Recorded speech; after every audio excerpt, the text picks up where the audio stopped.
Welcome to the Wednesday, October 14th, 2020 Planning Board meeting for the town of Raymond. The board will come to order. The board does have a quorum. We'll start with roll call in order.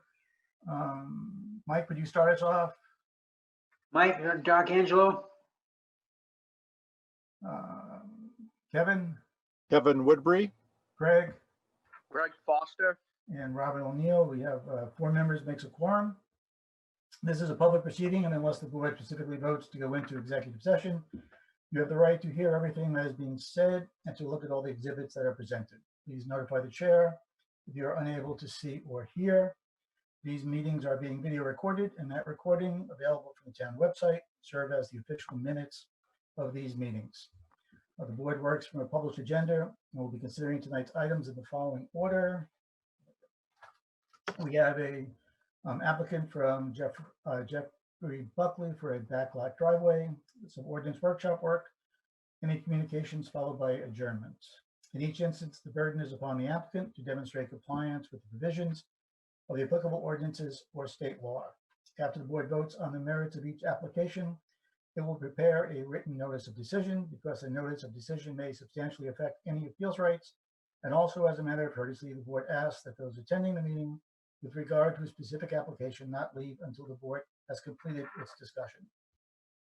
Appeals from adverse decisions must be filed with the Superior Court or as otherwise provided by law within 45 days of this board's decision. Okay. Our first order of business is, our new business is the backlot driveway application. Jim, you want to bring us up to speed on all the latest developments? Sure thing. This project came to you last month. At that point, they hadn't filed a formal application. It is for Jeff Buckley for the development of a backlot driveway off of 172 Raymond Hill Road. The property that Mr. Buckley is looking to build his home on is approximately, what is it, 28? Is that what it was?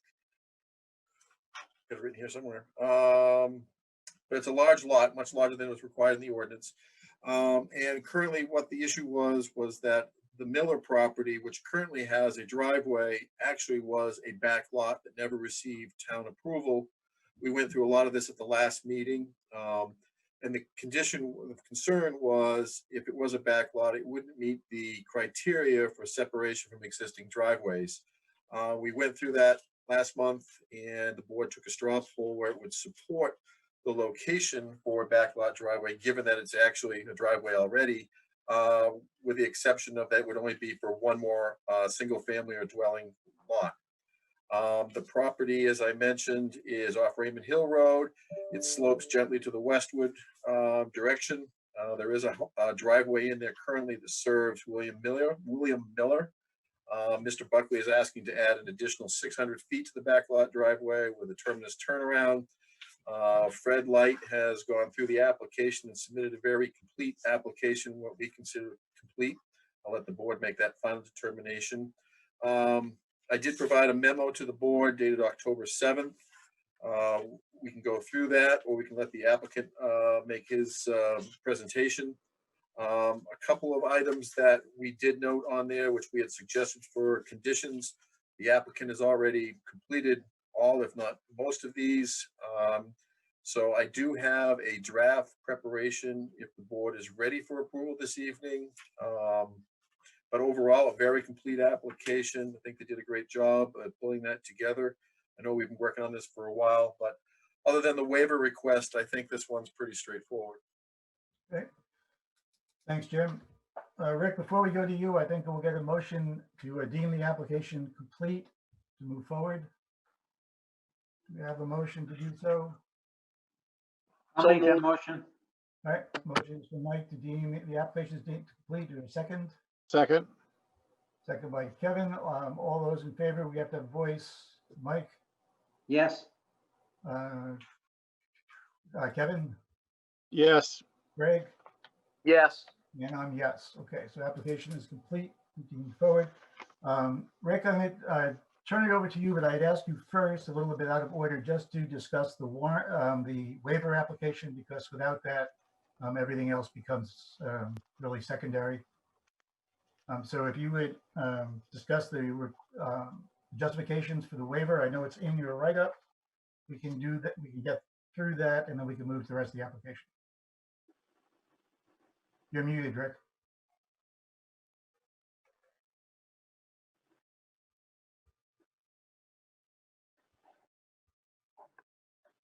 Can you hear me okay now? Yep, you're in. Okay, so the waiver, thank you, Mr. Chair. The waiver request was from the backlot driveway ordinance, Article 9T5, which is that minimum site distance to the adjacent driveway. And I'm going to pull up a share screen here. I'm going to talk and I'm going to pull up a share screen to show you a picture. And basically what we're asking for is that as Jim had alluded to, the existing driveway, it was an unofficial backlot driveway, and the adjacent driveway on called the front lot, which is lot 59A, are less than 100 feet apart. And in our dissertation, we argued that the owners of that lot, the Griffiths, would be really put back by having to discontinue an existing driveway, which is very nicely done off of the Raymond Hill Road, to also change their address and then connect to this driveway simply for the purpose of meeting the ordinance requirement. And we would argue that, one, there's minimal traffic change by adding one residential lot to an existing driveway. There's arguably minimal change in traffic or traffic generation. And two, it would place quite a hardship on the residents of the Griffith lot to have to reconfigure their driveway and potentially have a new new address, which we all know is very, in this day and age, is extremely difficult.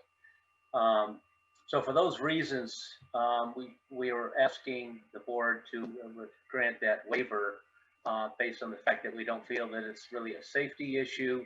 It's simply strictly meeting an ordinance issue that in this case is sort of unique because the driveway was already there. So if the board would would agree to our rationale, we would love to seek a full waiver of that 9T5. And I think you also, in this discussion, agreed that there would be no additional developments along the driveway. Is that not correct? That is correct.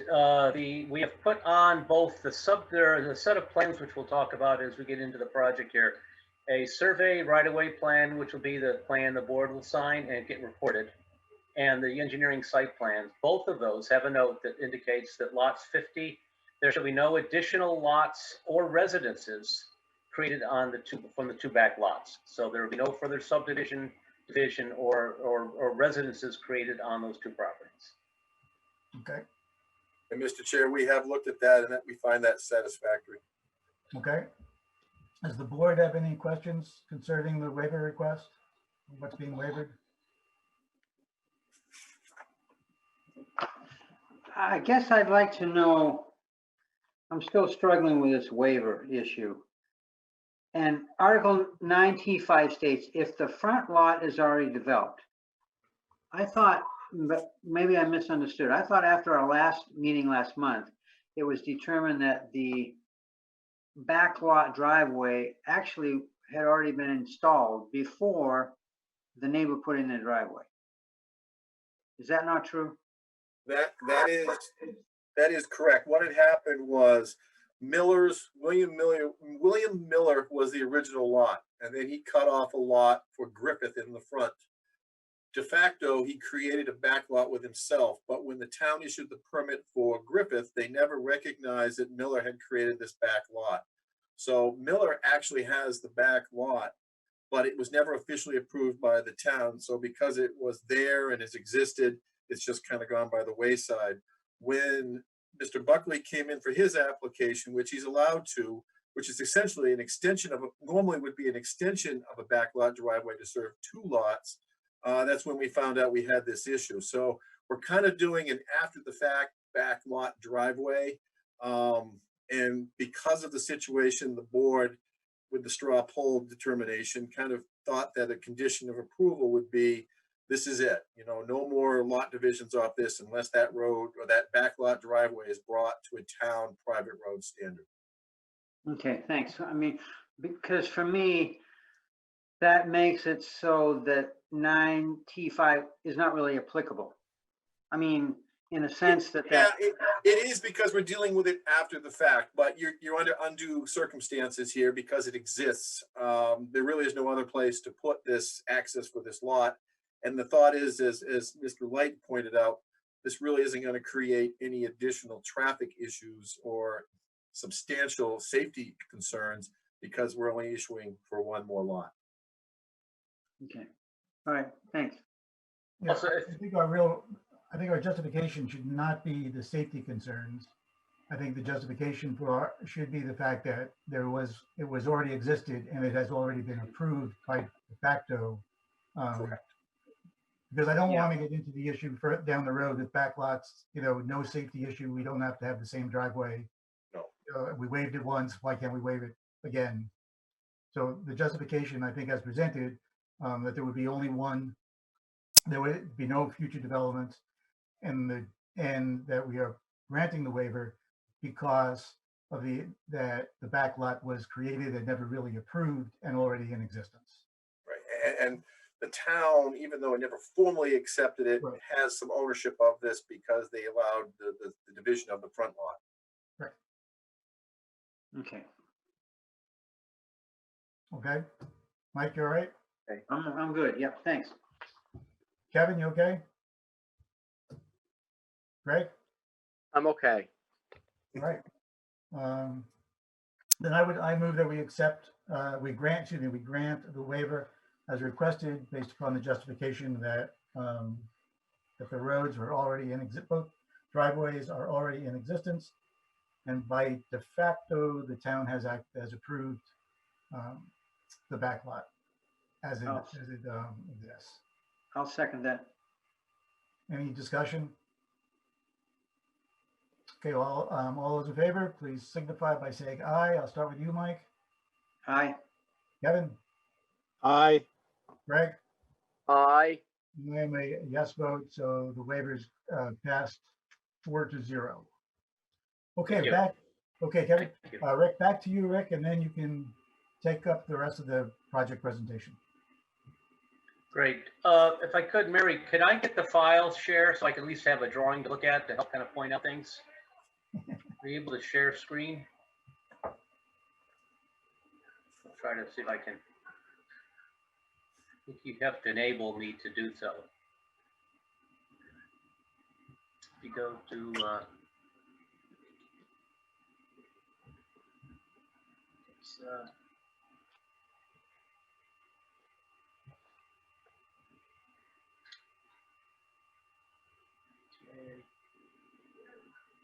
we went through this last time on how to do it and I've done it before myself.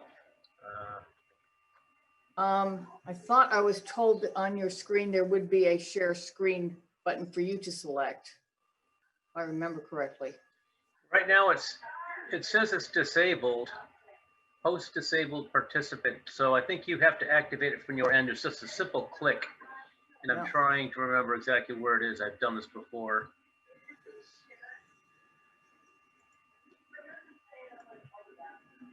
Let's see if I can find it. Because I don't have all that I'm tab doing- on all I can my- do from here is- all I can do from here is share what I've got. So, Okay, do you have, Mary, do you have the plans, just a set of plans as a PDF? If you could share that, we could just look at those. Rick, we all have those plans. Okay, so why don't I'll just walk through it. If there's anything that people need some additional interpretation of, we can try to pull the plans up. How's that? We'll leave it at that, keep it simple. All right, thank you, Mr. Chair. So essentially, I appreciate, first of all, the board's granting of the waiver, number one, and number two, working with us on this. It's a unique situation. So after the last meeting, the sketch plan meeting, we worked closely with Jim and Alex and Mary, and thank you all for your help, to file what was determined to be sort of a formal site plan application, which was submitted with a date of the 29th, which you all have. And essentially, I won't get into all the weeds, but essentially what we've done is we've submitted a plan which shows the current right-of-way over the front lot, which is existing. And then beginning at the Buckley lot, a new right, it's an existing right of way, but a new right of way, constructed driveway, 12-foot gravel with 1-foot shoulders, meeting the standards of the street ordinance for a backlot driveway. And then that extends into Mr. Buckley's lot, which is his private driveway at that point. In our drawing set, you'll see that we've actually shown a complete plan and profile of the new driveway. A cross-section of the driveway was added. Details for the construction of a side swale, riprap, stormwater drainage swale, which discharges onto the lot.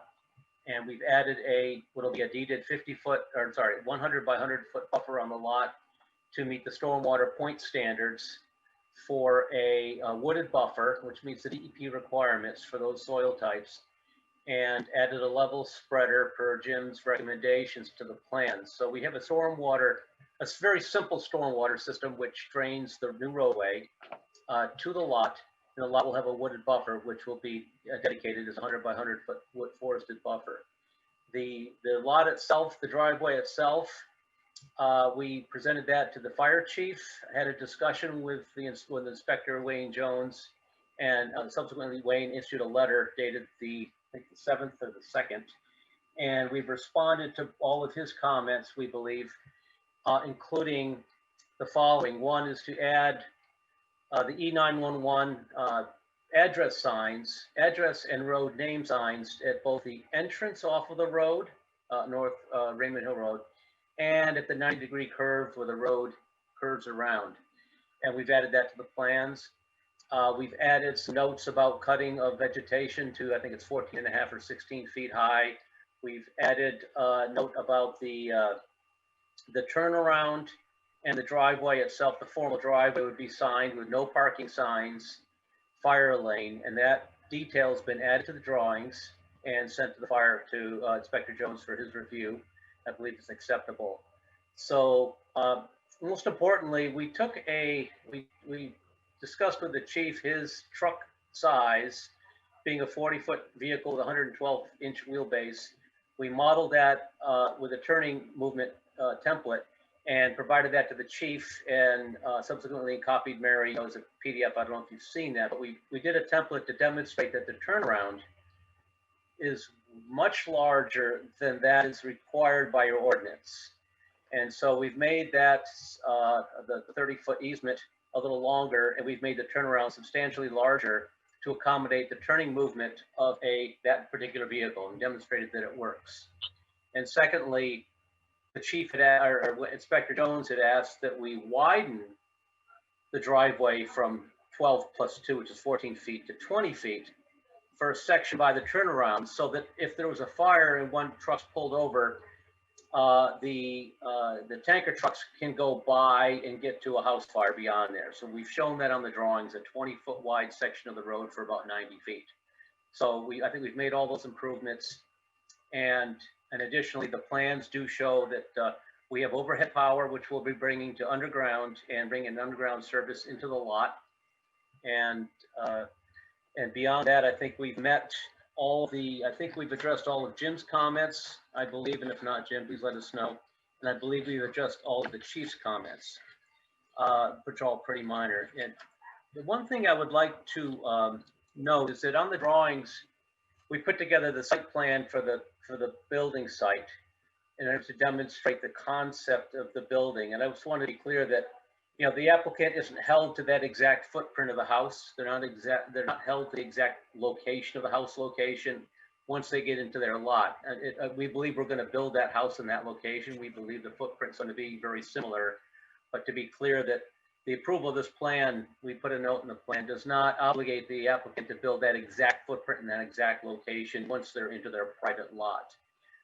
And same with the septic system. We've shown the septic system and submitted an HHE 200 done by James Mancini, which is in the front of the house. But at this point, we're also evaluating maybe moving the septic out back and doing an HHE 200 with a building permit that might be out back that would allow for a gravity system rather than a partial force main system. So, but we wanted to show as much information as we had on the lot so everybody can understand, and the owner can, and Jeff and Heidi can understand what's going on with the lot, and their builder can see what's going on with grading of the lot. So there's quite a bit of information on the lot, which is really above and beyond the permit application, but I think it all ties together, and shows how the stormwater would work. And that was the intent of the whole, doing the whole plan. So I think that addresses most of the items. The one item I would wanted to mention, I discussed with Jim, was if the board's comfortable in terms of maintenance, which is a requirement under the backlot provision. The existing deed does call for a pro rata shared maintenance of the common drive that's in existence between Mr. Miller and Mr. Buckley, or their heirs. Under the new section of the lot, Mr. Miller has some rights over the new piece that's on Jeffrey's lot. We would propose to do an amendment or a separate declaration that would include that section that's to be constructed as either Jeff, under either total maintenance by you, Jeff and Heidi, or with Mr. Miller, and it would be recorded as an amendment to the deed, or a covenant to the deed that says that portion of the lot, which has now been created as a driveway, would also be under a maintenance agreement, either by Shared or by Jeffrey. So if the board wants to make that a condition of the findings, or a condition of approval, we're happy to do that, and then provide a recorded covenant post-approval, if that satisfies the board's concerns for maintenance. I think that's all I have to offer at this point. Okay, thanks, Rick. Thank you. To your concern, that the board doesn't get involved in the house placement or septic placement, so Yep. we would not approve nor disapprove. That's all, the code, and Alex will take care of all that. Sure. But Thank you. you're right, it was nice to see it in the drawings, to see how it all laid out, which is a really an extremely complete package, well laid out. So Thank you. Rick. Thank you. A team effort, myself, and I just want to be clear, it's myself and Walsh Engineering Associates and Jones Associates. All together as a team. It's not just myself. So it's a kudos to the team. Yeah, thank you. So it took 3 of you to do this, huh? No, I'm only kidding. That's the way it goes. We charge for Yeah. that, Joe. All right, so does the board have any questions concerning the development or the approval process?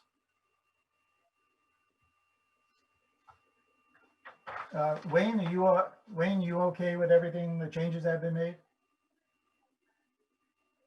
You're muted, Wayne.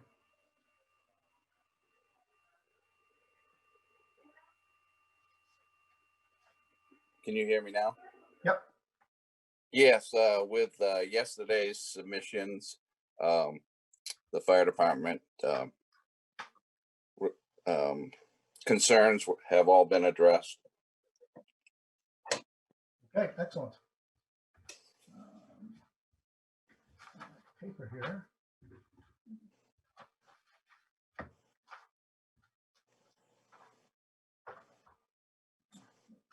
So the project will be approved under Article T, Section T, in Article 9, the land use ordinance. There's no other discussions. Do we have a motion? I'll Yeah, make so- a motion to approve. Mike moves to approve. A second. Second. Second. Greg seconds. Unless the board wants to, we've talked about this project a lot. I don't see any reason to go through each individual item in the article, in the Tango, unless you'd like to. No, Mr. Chair, if I could just distinguish, there's actually just two different items, and you can do them in one big swoop if you want to, but you've got the backlot provisions in one section, and then you've got the site plan provisions in another. Yeah. So you can just kind of call those out in those two different distinct sections. They have to meet section 4 and section 5 of the street ordinance, and then the site plan ordinance. You want to lump them both together? Mike, you can amend your motion to include sections 4 and 5 of the street ordinance. Yes. All right. Greg, second. Second. Okay. Just one other, Jim, we're never gonna get this done if you keep interrupting. I just want to make sure that you do have the condition of approval in there for no additional lot development or dwelling. We do have some conditions of approval, which you have mentioned, and I think you said you have them already typed out into a finding of facts. Correct. Do you want to share those then, Jim? Okay, I've got 3 conditions because they addressed many of them in my memo. One, and we may have to add another one in here because of the changes to the homeowners or maintenance agreement. But one, I had the plan of deeds of the proposed backlot and backlot driveway shall be recorded in the Cumberland County Registry of Deeds. And a copy of the recording information shall be provided to the town prior to issuance of permits of the single family structure on the backlot. That one, we may want to think about a little wiggle room on that one. 2, the applicant shall secure approval of an E911 street name and provide both the street name and address signs for the Miller and Buckley lots. And then C, I had a note shall be added that no additional lots or residential dwelling units other than tax map 12, lot 59, owned by William Miller, and tax map 12, lot 59B, owned by Jeff Buckley and Heidi Hackett, may be served by this backlot approval.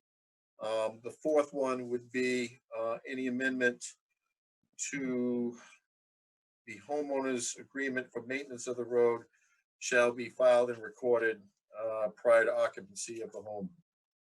Okay. Now, the only reason I say on A, typically we do that prior to the building permit, but because of the unique situation that they have to go to the council to get the road name accepted, we would like that to be on the Mylar or on the recorded plat. So I would like to be able to give them 60 days from tonight to record that, so it gives them ample time to get to the council, and that, you know, I'll leave it up to Alex if he wants to at least issue a permit to start the cutting or whatever or for the road. Okay, I don't have no problem with 60 days. I think that's our statute anyway, under our ordinance. We have 60 days. So all that does is just changes the requirement that they can't get a building permit, because obviously to start the road, they need some kind of permit.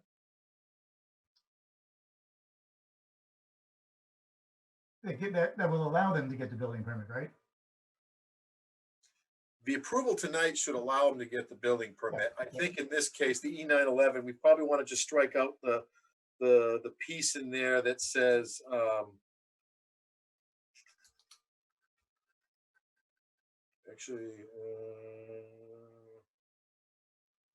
yeah, all I've got in there is that such name shall be added to the final plan recorded within 60 days of approval. So yeah, I mean, that's fine. We can leave it as it is. Okay. We're fine with that. Just for Rick and Jeff, Jim does not usually do the finding of facts while the meeting is until after the meeting is approved, which would mean that you would normally be waiting until the next meeting for the finding of facts to be approved before you could start any process. So we got him. I mean, he was worked a little overtime here to get this done all in one meeting for you and kind of guessing what to do so that we could kind of move you along a little faster. I think we're fine with that, Jeff. Yeah, I appreciate that. Yeah. So, Mr. Chair, I will add, you can vote on the fact that we'll add in the language for the maintenance. I'll add that in, and then if you approve it, you can come to the town hall and sign that. And the waiver is put on the Mylar, correct? The waiver is in one of the notes on the plan, correct? Okay. Plus it'll be in your, And it's in the findings of fact as well. Okay. so through the chair, if I could ask just logistically, so with 60 days, we've already allowed for a space to add the waiver and the conditions of approval to the plat. So when would those would be available in a draft form? Present for filing? Everything will be ready tomorrow from a findings of fact standpoint. The only hiccup we're going to have is the name of the road Right. we'd like on the plat. Yep. So you have approval to start the road. You probably, I don't know, what's the schedule to get on with the council for the name? November? I Maybe. don't know the council's schedule offhand. I'll have to check with Sue Look.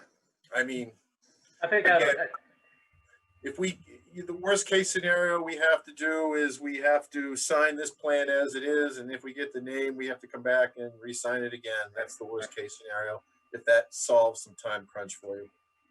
sure, just through the chair, what I was, yeah, just, I agree that if we can, as long as we have the draft findings of fact and waiver, the wording of the waiver we can do, put those on the plat. We'll hang on to the plat until the road name is accepted, submitted and accepted to the council within 60 days. And then what is the process for the board signing the plat? We get it to Mary, I mean, just because of COVID, and you come in individually and sign it? Correct. That's the way it's been Okay. working, yeah. Which will be Okay, the same- we'll submit a Mylar and a paper copy. Very good. which will be the same for the finding of facts. Mm-hmm. The board has to sign it off on it. Okay. Very good. Okay. Any other issues, discussions, problems? All right. No problems, only solutions. Woo-hoo. Good attitude, Jim. Good attitude. Okay, we can start with there is a motion for approval. I guess we can start with you, Mike. Yeah. So are we voting now? You are voting now on your motion to approve based upon the Aye. backlot ordinance and the street ordinances. Aye. Was that a yes? Yes. Thanks, Kevin, Aye. Greg, Yes.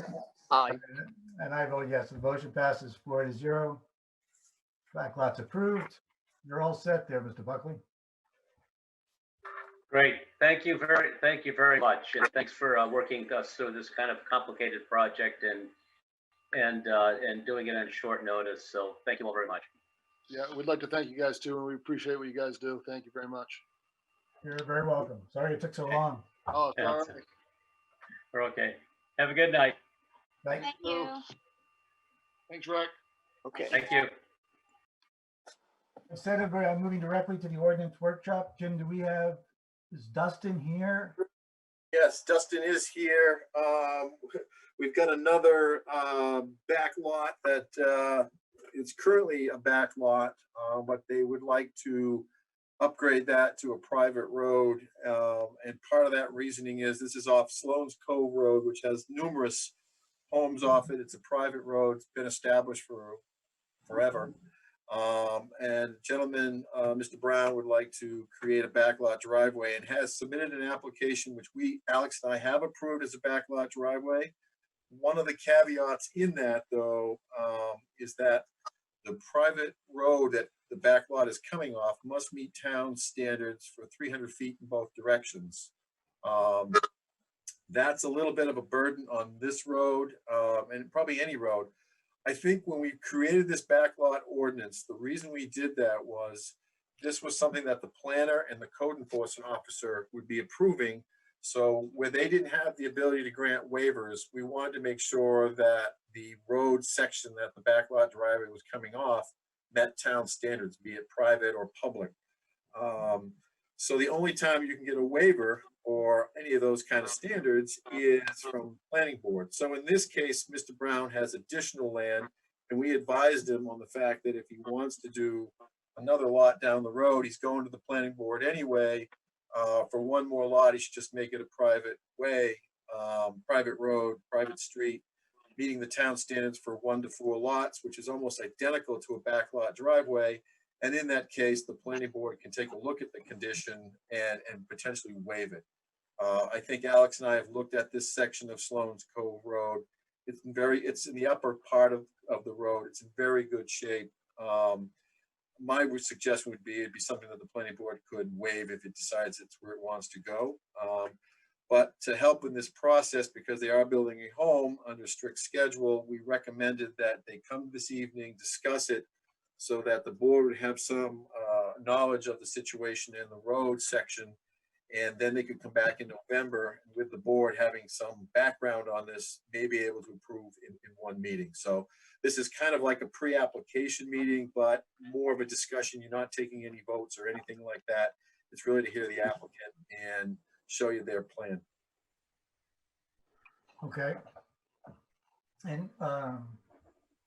just for the board, we have not done a lot of these sketch plan reviews. I guess, Greg, you and I have done a lot together. But we're not really making any committals in the sketch plan review. It is really just a presentation by the applicant, and that would ask the board for questions or what the board might want to see in order to grant approval.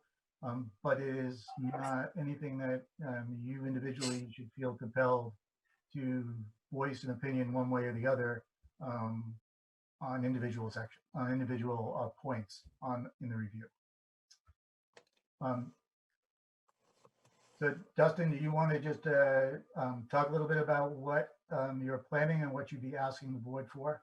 Certainly, yep. And I appreciate the board, hearing us here tonight just to gather some additional preliminary information. So I did.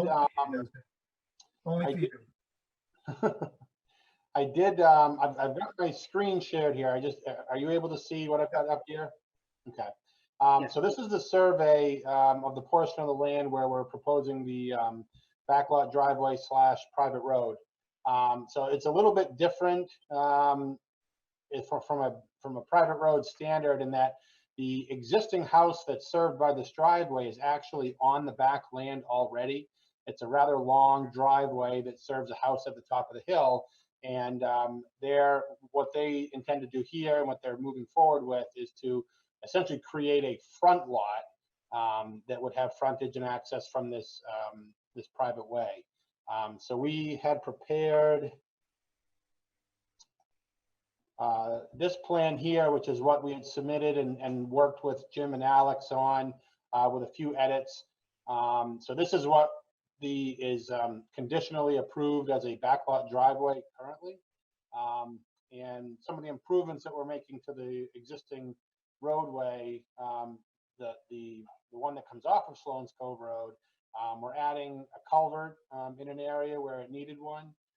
We're also building a level spreader on the downhill side of that culvert to spread out the storm water over a forested area. We're widening the road just to ensure that it meets the 14-foot width requirement, adding a hammerhead turnaround further up in the road in this area. Also doing some drainage improvements down here at the intersection of Sloan's Cove Road and this new road. There's an existing culvert there, but we have dug that area out. We'll be installing some riprap to just better improve the drainage conditions in that area. The house in the back's been here for about 17 years, so it's been here for a while. And they've maintained their driveway fairly well, and it certainly is adequate to handle another lot here. As Jim had indicated, the Sloan's Cove Road is a private road that we're coming off from, and we've looked at the section of road 300 feet in either direction as the ordinance requires. The road width is generally 18 feet. It's pretty much right there at 18. A lot of the area on the outside edges are kind of like leaf litter areas, but it's certainly 18 feet from what we can measure. It's not wider than 18 feet. It's kind of just barely that gravel width. Some areas have the sufficient 3 to 5 foot shoulders of cleared area on either side. There are several areas where that shoulder encroaches closer to the roadway in an embankment situation, or maybe where there's a tree that's inside of that 3 foot area. So that's the area where we would need to seek a waiver from the board for the existing conditions of Sloan's Cove Road, perhaps not meeting that full 3 foot waiver or 3 foot shoulder location in a couple of areas. Other than that, I mean, as Jim has indicated, this portion of Sloan's Cove Road is in really good shape. It's in the upper area where there's plenty of slope, so the water keeps going down off the road. Culverts are maintained and in good shape in this area. We did measure sight distance at this intersection here. We've got really good sight distance looking to the right. It's about 250 feet going down around the corner. It's on looking left. It's a little less, it's about 178 feet. They have a kind of a self-posted speed limit down here of 15 miles an hour. It's not town posted, but there's several signs through there. So that'll be something, and we'll have to just talk with the board whether that's they feel that's adequate in that area. It's a horizontal curve turning to the left as you're looking on that left-hand side. So there's not really a lot that we can do to improve the sight distance there, but certainly the addition of one house on this driveway, and where this won't be adding a new road. This driveway's been here again for 17 years. It's pretty predictable traffic patterns through this section of the road. You know, we did also prepare, you know, this is basically how that lot's going to be developed. Again, you know, not necessarily something that the board needs to review, but I just wanted to give you a sense of that we have been working with Jim and Alex to make sure that the drainage that comes off of this driveway will be adequately managed over this lot. The upper portion of the roadway will have some drainage that comes down, and we looked at the potential of adding a culvert underneath this new driveway for the house, but due to the grades dropping off significantly to the back, it'd be a real fight to keep the road drainage on the roadway there. So instead, what we're proposing is to create a ditch line that runs around the back side of the house, and then we'll create a level spreader condition again on that rear side to spread the water out before it leaves the lot. The majority of the water comes down the hill and comes down through this new culvert. It'll be installed right here in this location. So this should handle most of the water that comes down through this new buffer area, and it should help relieve the pressure off of this culvert, because before the water would all just continue to run down this driveway to that culvert at the intersection of Sloan's Cove. There is more land available on this lot. It's about, I think it's a 16 acre lot currently, and they're splitting 2 acres off for this house lot here. But at this point, we're just seeking approval for a private road that would just serve the existing house and then this one front lot that's being built currently. So I think that basically covers the proposal.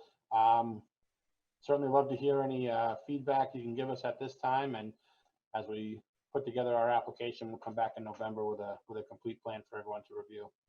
Okay, thanks, Dustin. To the board, do you have any questions?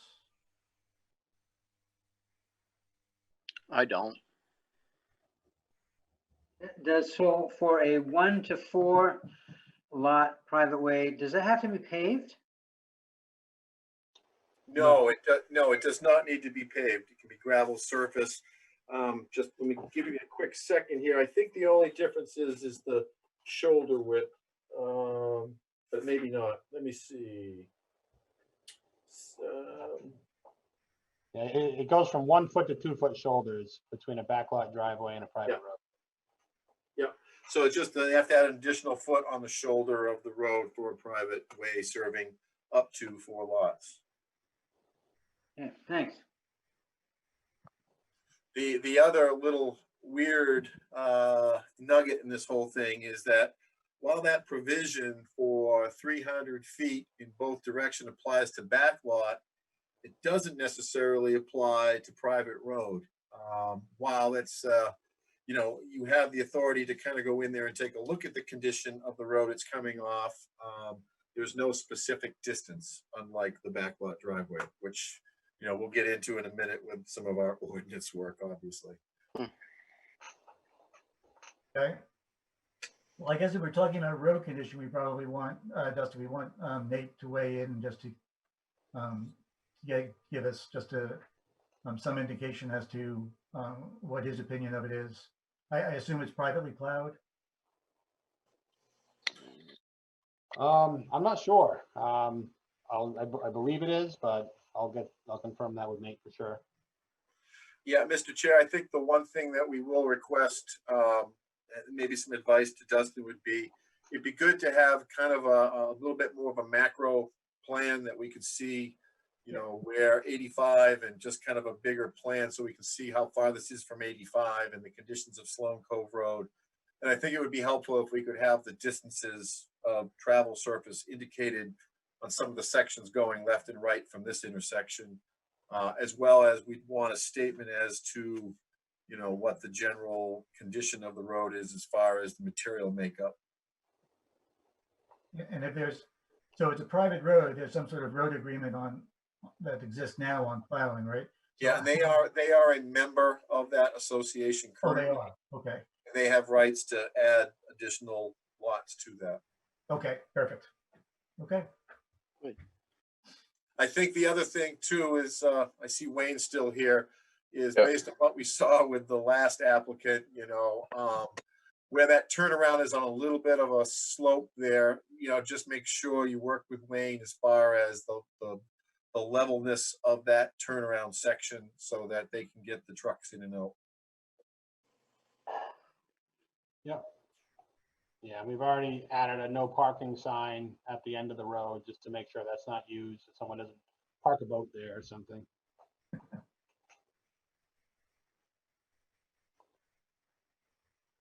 all right, Greg, do you have any questions? I'm all set. Okay, Kevin, I can't see you. No, I'm all set.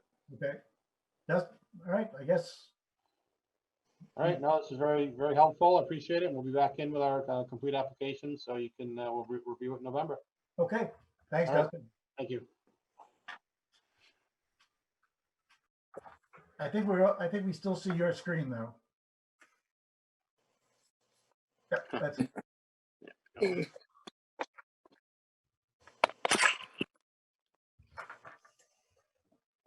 All right, Jim, back to you for, do we have things in the ordinance workshop that we need to work on? Well, oh, Alex and I have both been absolutely swamped, so I apologize that I don't have anything formal, but I do think that with some changes, you know, these back lots have obviously, you know, they're always a work in motion here. So I think we've seen some small deficiencies with them from the standpoint of access. I think that we may want to work with the fire department maybe on the turnaround design. You know, maybe a larger, like you did with the previous application there, with a little more flare at the hammerhead, and maybe provide them with an actual turning radius. So we know that these back lots for both private road and a backlot driveway, you know, can meet the town's fire apparatus to get in and out. And I know he's got a few other design concerns with as far as the slopes and everything that work with the fire truck. So I think those are some things we can look at as far as the actual design goes. Obviously, you know, we've got some cleanup work to do, I think, between the street ordinances and the site and subdivision ordinances with the continuity of the terms road, streets, and drives. They're kind of all over the place. No consistency between them. And I think we just need to consolidate them into one concise definition that we want from the definition standpoint, because there's a definition for road, which shouldn't be in there. There's different things for streets and all the ordinances. So I think just for a standpoint of trying to be consistent, you know, it'd be great if we could work on that. I do have in here that fire protection would like to, you know, be a discussion again. Right. And then I also have in here a discussion about tiny houses. Now, I know in my own private work, there's a new energy building code that's supposed to come out. I believe it's being worked through the state at this point. I heard January, now I'm hearing June because of the delays of COVID. But there may be something in there. I haven't looked at it yet. Maybe there's something in there that will assist us with something with the tiny houses as well. Okay. But I think what little bit I've done at the state level, I have not seen a whole lot of information that's available on that at the state level at this time. Alex, are you aware of anything that we could get? There may be other states that have information on this, but how is the state handling these? I think the state has adopted the appendix information, I think is what it's referred to as, for the most recent version of IRC, or 2018-19. I think the state adopted that, which I've heard, I guess, now applies to any towns that are, you know, mid towns. And I think that's the version that they're talking about fully implementing in June. So that's why I was saying, I think that one. Right. So we would have to basically adopt that version instead of the 2015 version that we're currently on, which would include that language. I think that we kind of need to look at it a little bit more though, and look at how we could actually incorporate it into the zoning ordinance or the land use ordinance. Because I think Raymond's a little bit different than some of the other towns in our area where we kind of look at the manufactured housing stuff a little bit more. And so if those are considered manufactured housing, or if they're an RV or what it ends up being, I think that could cause us some trouble. So we'll have that. Yeah, and that was going to be my next question is, you know, would we want to kind of apply a standard similar to what you just mentioned with RVs and modular units where, you know, if they're going to be structures, then they have to be on a foundation basically versus, you know, an RV, which is under the Bureau of Motor Vehicles, basically. Yeah, I think I need more information. And I have a couple of good resources. I could reach out to some of them to see, you know, what they can give me, possibly for the next meeting. I know the president of the Maine Tiny Homes Association or whatever it is, who's actually a code officer as well. So I can reach out to him. Yeah, I think that you weren't here for it, Alex, but I think the concern will be generally, you know, with what we went through in the shoreline zoning. Right. I don't think we want to see, again, not trying to be, you know, telling people what they can or cannot build, but I can see that that could ruffle a few feathers if we start seeing tiny houses pop up on the shorelines. Right. Yeah, we want to get ahead of that for sure. Yeah. And it might be nice to work that right into that ordinance that we talk about. Right. Yeah. Manufactured homes. Yeah, I think we just got to be Yeah. like we did with the modular units and manufactured housing. We just got to be careful about discriminatory language. That's all. Right.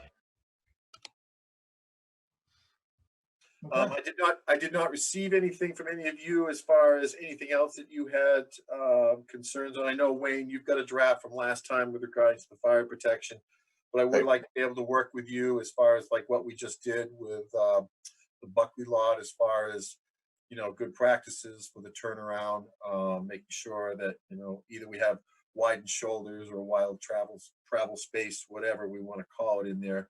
But I know we did that, you know, we just used what was available at the time. And I know equipment changes over time. So those are things that'll be ongoing. But if we could just get them incorporated, the more information we get out to the applicants, the better. Yep. Well, the other thing I was interested in was the shipping containers. You know, shipping containers, yeah. You know, building those into permanent structures or making them a permanent structure.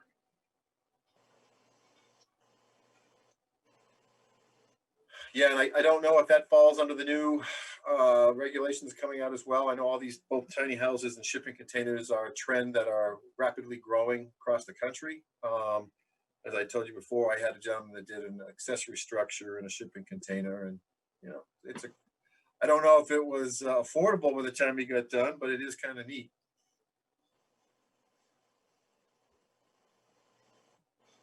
Alex, do you have anything on shipping containers?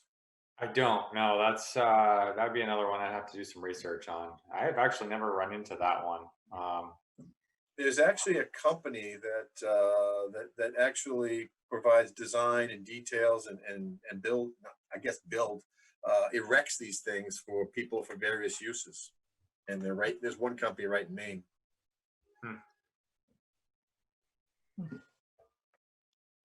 But I don't know if it falls under any specific different category than any other kind of structure. I mean, it obviously has to meet certain structural conditions and everything. But I don't know if I don't think they have a unique, you know, building. I don't believe Are they converted into living quarters?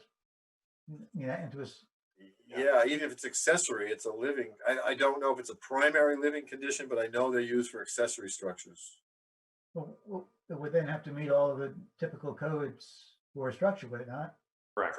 Yeah, they gotta meet Yeah. load bearing, they gotta meet safety, Foundation, everything like that. sewage, Yeah, the whole thing. Yeah, insulation. okay. Especially with the new IRC coming out, there's gonna be a lot more towards, insulation and R values. Okay. One of the things that I found that I'd like to clean up would be the definition specifically for road frontage, lot frontage. I did a little bit of work with the attorney a couple of weeks ago. The ordinance is not clear on lots that are corner lots. They have frontage on multiple roads. It's pretty vague as to does the front setback apply to both of those sides that have roads, or does it just apply to the side that they want to call the front? So I think that I would like to see that cleaned up a little bit. It does give a little bit more information for the commercial zone, but it doesn't for any of the other zones. So I'd like to see that cleaned up a little bit. Okay. We rarely wind up in corners in our subdivisions.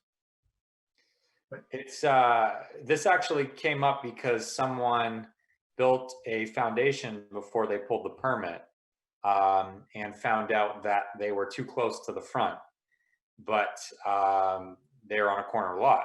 So they said, well, why don't I just use the other road as the frontage, and then I'll be fine because the side setback is less than the front setback. And the attorney had no issue with that because there's nothing in our ordinance that prevents them from doing that. So now their driveway will be on the side lot line, and there will be no driveway on the front lot line. But that front lot line is the larger road. Their driveway is on the secondary road, which is now a side line. So I want to get that fixed because that one's kind of confusing. okay. So what we've observed usually is that the ordinance either define that you gotta have two frontages for each road, one for each road, or as Alex pointed out, a lot of them say front yard for the primary road that you have access on, and the secondary road will have a side yard setback. And I think that, again, we'll work through this, but I think it also depends on the road. So if you're on, two major routes, you probably should have two front setbacks. But if you're on a route and a secondary road, then maybe that applies. The other way that I've seen it done, which is a little bit more difficult to enforce initially, is that it's which way the front door faces, which road that faces is the front yard, and the other one is the side yard. It doesn't necessarily make sense to me all the time, but there are cases. So there's kind of like three different scenarios that you could work through with that. Yeah, in Casco, we used our ordinance basically said that the front lot line is wherever the driveway was. So whichever road the driveway came off of, that was your front lot line. But I think That if was you're what on Alex had me explain to people, that where the driveway came in was the front. Yeah. but I easier. think if you're That was, I coming mean, off, Scott, that person.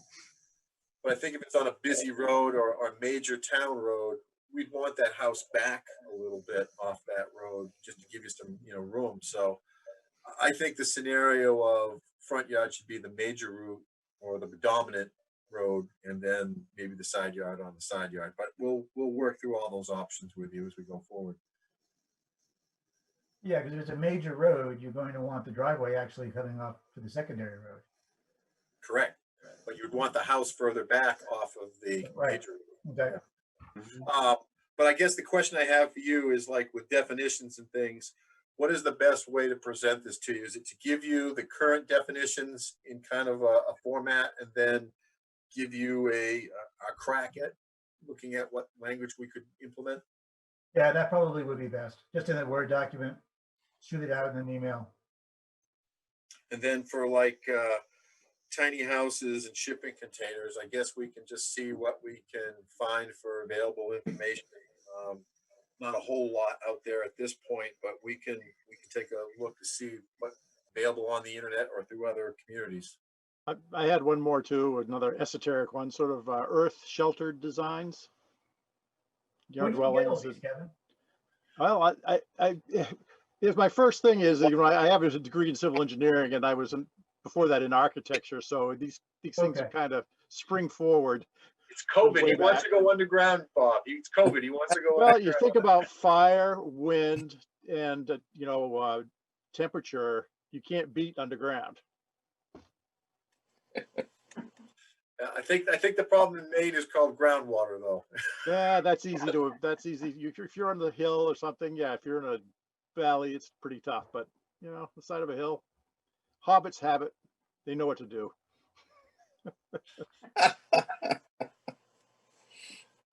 So as far as the tiny houses, which I think is probably our most important thing to get a handle on, especially as we went through with modular home things. I think it might be best to combine that into that existing portion of the ordinance, but vice is standalone. Yeah, that's exactly what I was kind of thinking. Is there some way we could put that in there as another same type of, it's going to be defined differently, but in the same clause as that in the shoreline zoning and in the regular site plan ordinance. Yeah, alternate structures or something. Right. Yeah, alternative structure, or even call it whatever it is. I'm sure that the ordinances at the state level and the national level probably have it defined as something else. Okay. Single room dwelling or something. I don't know.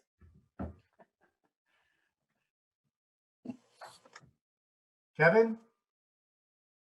I'm all set. I thought he was going to come back with a treehouse next. Come on. Oh, that's a great idea. No. Have you seen some of these tree houses they've built? Yeah. That definitely touches a nerve. Not going there. All right, so I've got what we'll do at the next meeting is we'll break down the current definitions. We'll take a crack at drafting some language. Obviously, we'll probably just want to do a workshop. Is that what we'll handle that? And then we can all just kind of try to get that out to you ahead of time, and you guys can, like you did last time. I know Mike did some great work as far as wordsmithing for us as well. Right. All you can just provide us your edits, and we can share and just do a general roundtable. Sounds good. Or around virtual. But if I understood correctly, the state is coming out with some verbiage on small homes, tiny houses. Is that? Alex probably knows more than I do. It's probably readily available in draft now. Okay. But I guess the question is, it hasn't been fully enacted by the state and likely won't until June 1st or somewhere around there. As long as we're not going to wind up doing double work. I mean, as long as we're not going to go through an ordinance change and to have to do it again because the state is changing it. Then I think that's just from the constructability, not from the zoning side. Okay. Right. What the state's going to adopt is going to be similar to a code where we would reference that in the ordinance. And we might need to update the reference at some point, but we'll want some information in the zoning ordinance for the town's sake, some specifics, how that's defined, and but we'll do some homework with where that stuff is at the state and come back with that.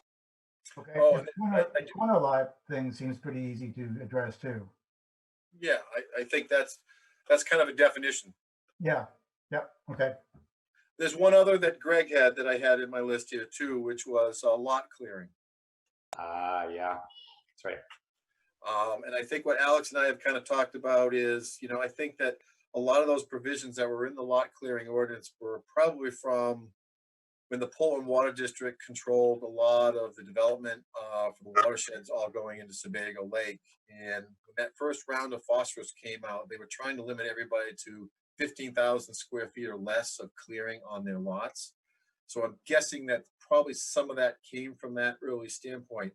I don't think we have an issue with them clearing. I think the issue is when we get into, if somebody just wants to make a massive lawn or a massive yard, we're going to have some provision in there because lawns do generate phosphorus, which goes to the lake. Yep. We want some provisions or something in there that at least they have to pull a building permit from the code officer to do that. And what we'd be looking for there is appropriate stormwater treatment or protection. Okay. Okay. Anyone else got anything? Thank you guys for really staying with us on that last one there with Buckley. I know that that There's was, one other thing too that I found. I don't know if it's in the shoreland ordinance or the land use. So basically, it's for septic systems, and it states that any septic system within 250 feet of a perennial water body needs to be designed according to Portland Water District standards from like 1987. yeah. Which requires 120 gallons per day per bedroom. So we might want to just look at that to make sure everything's accurate. We can probably keep that. I don't know if where that came from. It's on all water bodies though, so it's not just Sebago. Sounds like the old plumbing code, though. I don't know why they went to an extra gallons per day per bedroom, because it's 90 now. Well, so for around 200 feet around Sebago, it needs to be 120. Gotcha. Was that just Sebago, or was that all lakes? Well, Portland Water District just enforces it for Sebago, but our ordinance says 250 feet around all water bodies. So, and from what I've heard, it's never been enforced. And I've found many septic systems that have been installed over the years that they've used 90 instead of 120 within 250 feet. So, I mean, now that I wasn't aware of it until about a month ago, a site evaluator pointed it out to me. So that might be something we just need to look at to make sure, that's still what the town wants. Or if it should just be Sebago, then we should change it to Sebago. I don't know. Alex, where is that? What part of the ordinance? I was just looking real quick. I'm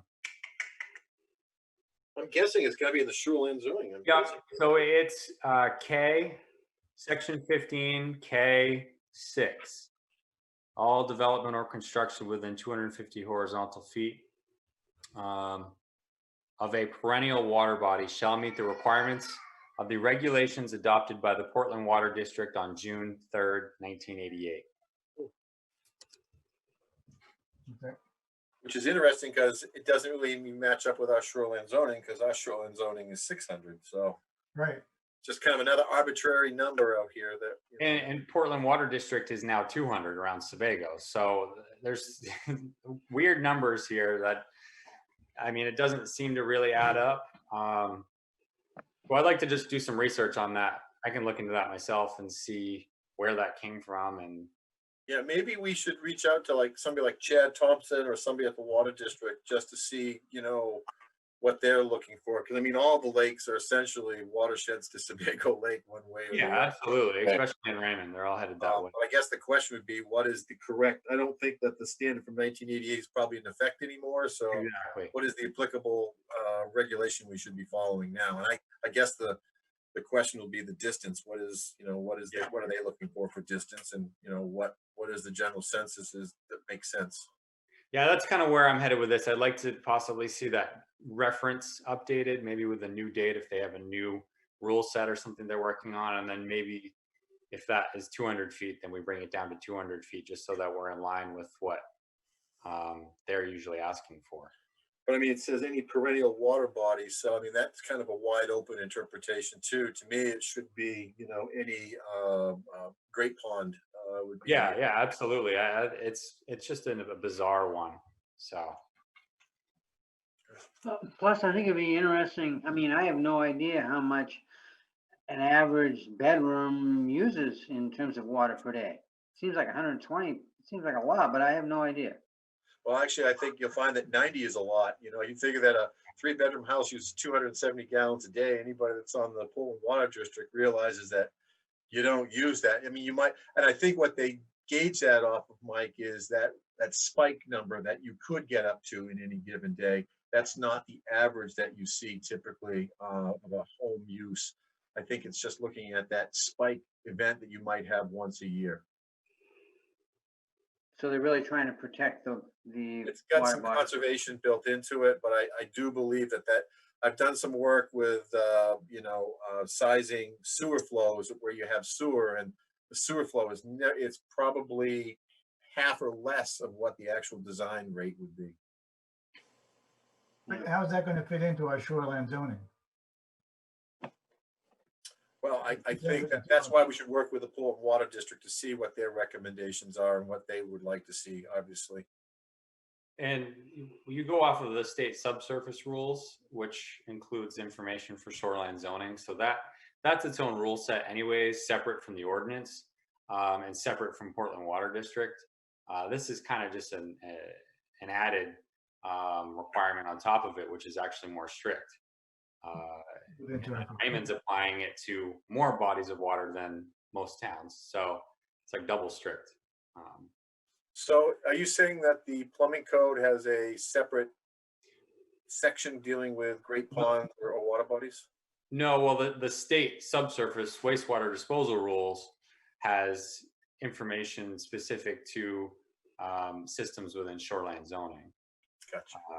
But it's really just about setbacks, stuff like that. It's not sizing. It doesn't change anything. Yeah, so taking that even one step back, I guess, do we want to regulate it in our zoning ordinance or just defer to the state subsurface wastewater standards? Yeah, which I think would be the way to go. Yeah. And as that changes, ours would change. Right. That way you don't have to keep you don't forget to change it. It's 15 years out of date the next time it happens. I'm just throwing it out there as another possibility. I mean, maybe we do want to. I don't know. I think it's a conversation we need to have with both wastewater, state wastewater folks and the Bolton Water District. Okay. Agree, Alex? Or yeah. I can do some research on that one and see. Okay. Well, that's an interesting catch. Yeah, it kind of caught me off guard. I was a little surprised to find that. Cool. All right, so the same thing applies. If any of you stumble across anything, please forward to Alex and myself. But for the present time, we'll work on this list. Most of these are going to be definitions. Thank you.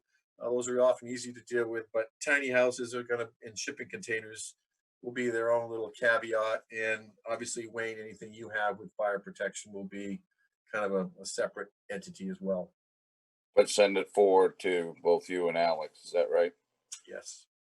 And you wanted to work on some of these backlot private way issues, is that correct? Yeah, just the road dimensions to make sure that we got adequate turning movements for fire apparatus.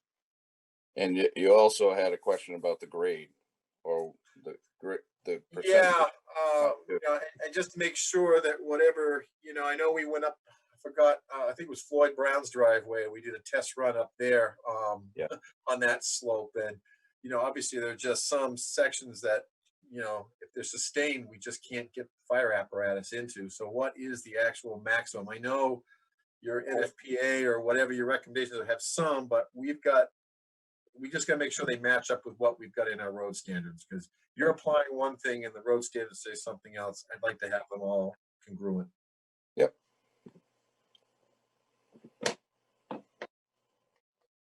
Okay. All right.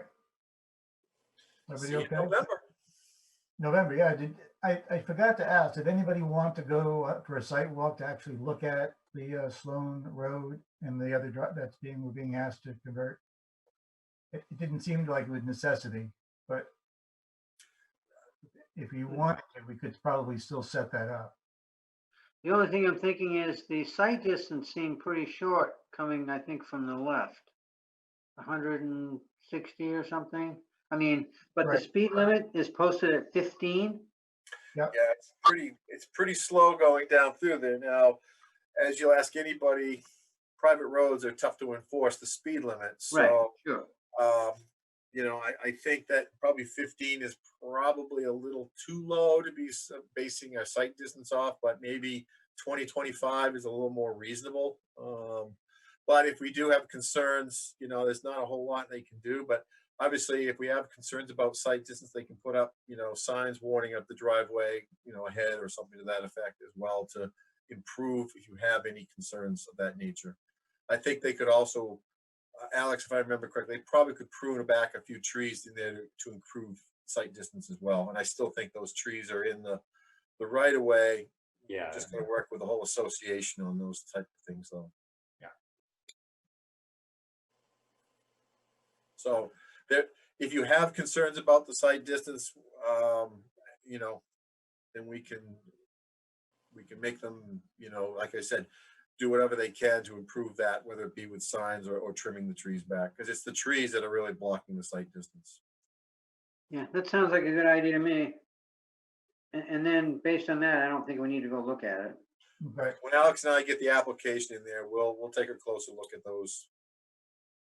All right, and then would you do that, let Dustin know that that did come up in our discussion, site distance for the road? Okay. Okay, anybody else? Should we call it a night? Motion to adjourn. Second, all those in favor? Aye, Kevin, aye. Aye. Hi. Aye, Craig. Aye. Bye. 4 eyes. All right, he's adjourned. Thanks, guys.